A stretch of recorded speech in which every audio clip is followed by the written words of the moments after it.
అంతర్జాతీయ రక్షణ రంగంలో ఎవరు ఊహించని ఒక మహా విప్లవం నిశ్శబ్దంగా జరిగిపోయింది.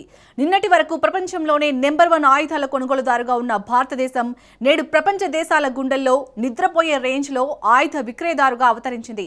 మన ఆయుధ ఎగుమతుల దెబ్బకు 50 ఏళ్లుగా మనకు వెపన్స్ విక్రయించే రష్యా కూడా ఆందోళన వ్యక్తం చేస్తుంది. మేడ్ ఇన్ ఇండియా ఫిరంగి గుండ్ల సరఫరాలను కాస్త ఆపండని మాస్కో బతిమాలే పరిస్థితి వచ్చింది. ఒకప్పుడు విడిభాగాల కోసం వేడుకున్న భారత్ నేడు గ్లోబల్ డిఫెన్స్ మార్కెట్ను ఎలా శాసిస్తుంది? ఆపరేషన్ సింధూర్ భారత ఆయుధాలకు గిరాకీని పెంచిందా?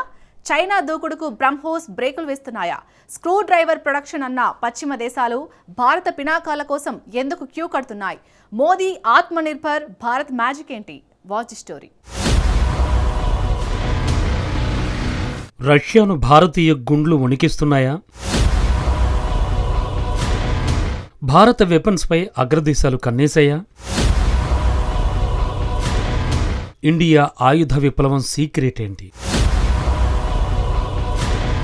2024 జూలై రష్యా విదేశాంగ మంత్రి సెర్గీ లావ్రోవ్, భారత విదేశాంగ శాఖ మంత్రి జైశంకర్ ముఖాముఖిగా సమావేశమయ్యారు. ఆ సమయంలో ఒక ఇబ్బందికరమైన సమస్యను రష్యా మంత్రి లేవనెత్తారు. అదేమిటంటే, ఉక్రెయిన్ యుద్ధంలో రష్యా సైనికులను ఫిరంగి గుళ్లు బలికొంటున్నాయి. అయితే ఆ ఫిరంగి గుళ్లు మేడ్ ఇన్ ఇండియావని లావ్రోవ్ ఆందోళన వ్యక్తం చేశాడు.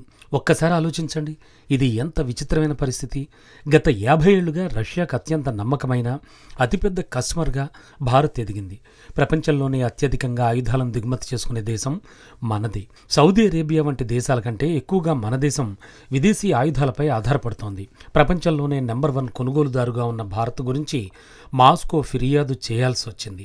ఇక్కడ అసలు విషయం ఏంటంటే, దశాబ్దాలుగా కొనుగోలుదారుగా ఉన్న భారత్ సైలెంట్గా విక్రయదారుగా మారిపోయింది. ఇది ఊహించని మార్పు. ఈ మార్పు భారత్కి ఎలా సాధ్యమైంది?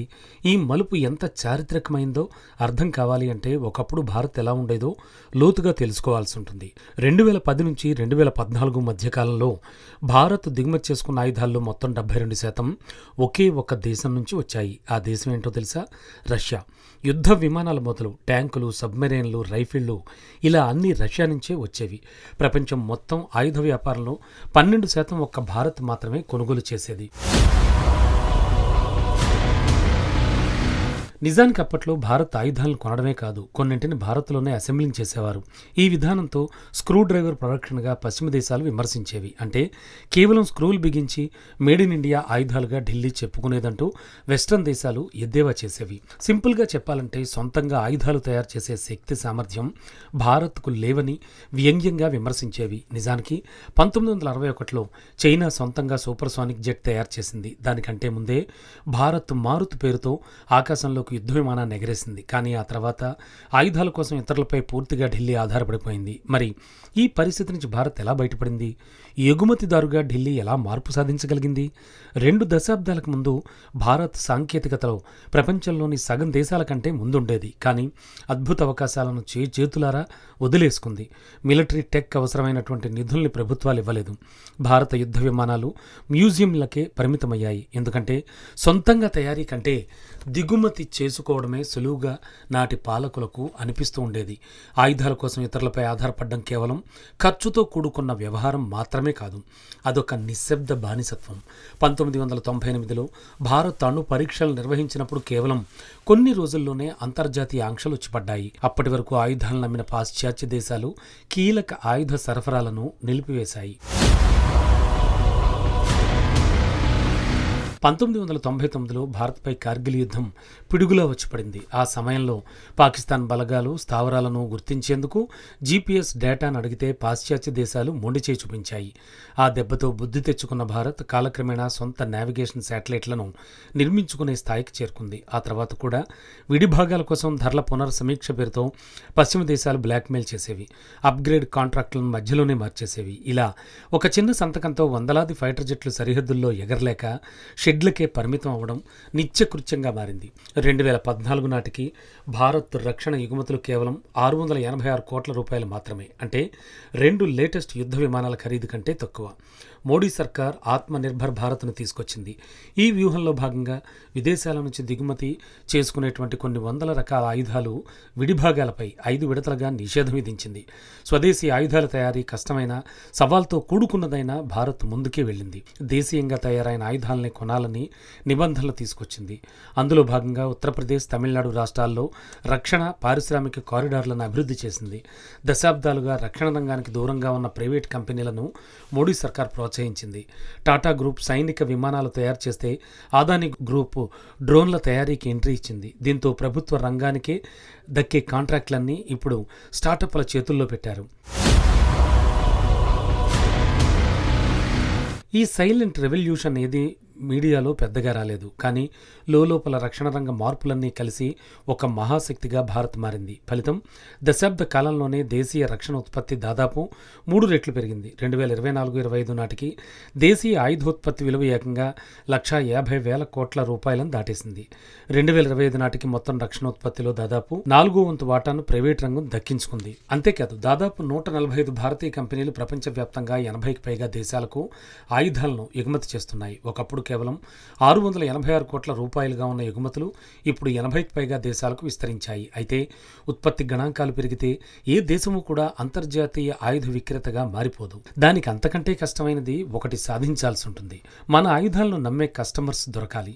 భారత ఆయుధాల కోసం నమ్మకమైన కస్టమర్ రూపంలో ఆర్మేనియా తలుపు తట్టింది. ఆర్మేనియా అప్పటికే ఒక ఘోరమైన యుద్ధంలో ఓడిపోయింది. టర్కీ, ఇజ్రాయెల్ నుంచి కొన్న డ్రోన్లతో 2020లో నాగోర్నో కరాబాఖ్ యుద్ధంలో ఆర్మేనియాను అజర్బైజాన్ ఓడించింది. ఆర్మేనియా వద్ద పాతకాలం సోవియట్ ఆయుధాలు నిస్సహాయంగా ఉండిపోయాయి. భారీ ఆయుధ నిల్వలుండి సరసమైన ధరలకే ఆయుధాలను అందించే దేశం కోసం ఆర్మేనియా ఎదురు చూసింది. దానికి తోడు టర్కీ, అజర్బైజాన్ ఒత్తిళ్లకు లొంగని బలమైన భాగస్వామి కోసం వెతికింది. ఆర్మేనియాకు అలాంటి స్ట్రాంగ్ దేశం రూపంలో భారత్ 2022లో 6,000 కోట్ల రూపాయల విలువైన ఆకాశ్ ఎయిర్ డిఫెన్స్ సిస్టమ్స్ కోసం భారత్తో ఆర్మేనియా ఒప్పందం కుదుర్చుకుంది. భారత రక్షణ వ్యవస్థ చరిత్రలోనే ఇది మొదటి విదేశీ ఆర్డర్. ఆ తర్వాత పినాకా రాకెట్ లాంచర్, రాడార్లు, ఫిరంగి తుపాకులను కూడా భారత్ నుంచి ఆర్మేనియా కొనుగోలు చేసింది. 2024 నాటికి భారతదేశం ఆర్మేనియా కేవలం ఒక సాధారణ సరఫరాదారు మాత్రమే కాదు, ఆ దేశం దిగుమతి చేసుకునే మొత్తం ఆయుధాల్లో 43% వాటాతో భారతీయ ఆయుధాలనే కావడం విశేషంగా చెప్పవచ్చు. ఆర్మేనియా తర్వాత భారత ఆయుధాలు కొన్న దేశం ఫిలిప్పైన్స్. చైనా దూకుడు కారణంగా నిత్యం ఘర్షణలను ఎదుర్కొంటోంది. చైనాకు బుద్ధి చెప్పేందుకు 2022లో భారత్తో మనీలా చారిత్రక ఒప్పందం చేసుకుంది. సుమారు 3,000 కోట్ల రూపాయల విలువైన బ్రహ్మోస్ క్షిపణులను కొనుగోలుకు సంతకం చేసింది. ధ్వని కంటే 3 రెట్లు వేగంతో దూసుకెళ్లే బ్రహ్మోస్ క్షిపణులను అడ్డుకోవడం దాదాపుగా అసాధ్యం. యావత్ దక్షిణ చైనా సముద్ర సమీకరణలను మార్చే అత్యంత శక్తివంతమైన ఆయుధాలివి. 2024 ఏప్రిల్లో ఫస్ట్ బ్యాచ్ బ్రహ్మోస్ క్షిపణులు ఫిలిప్పైన్స్ గడ్డపై ల్యాండ్ అయ్యాయి.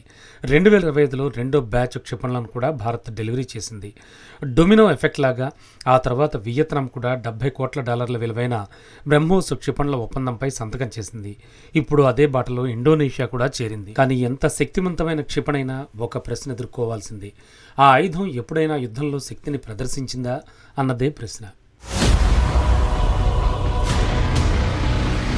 2025 మేలో ప్రపంచానికి బ్రహ్మోస్ ఎంతటి శక్తివంతమైనదో భారత్ చూపించింది.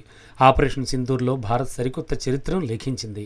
అత్యాధునిక చైనా ఎయిర్ డిఫెన్స్ వ్యవస్థల్ని తుక్కు రేగ్గొట్టి పాకిస్తాన్కు బ్రహ్మోస్ చుక్కలు చూపించింది.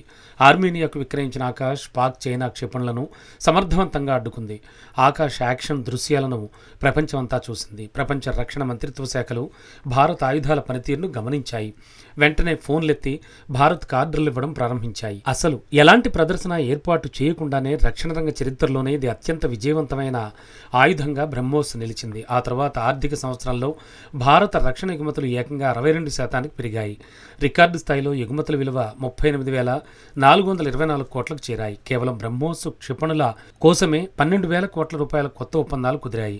ఆయుధాలను అమ్మడమే ప్రధాన వ్యాపారంగా పెట్టుకున్న ఫ్రాన్స్ సైతం ఇప్పుడు భారత పినాకాలపై కన్నేసింది. గల్ఫ్ దేశాల నుంచి దక్షిణ అమెరికా వరకు ప్రపంచవ్యాప్తంగా భారత ఆయుధాల కోసం క్యూ కడుతున్నాయి.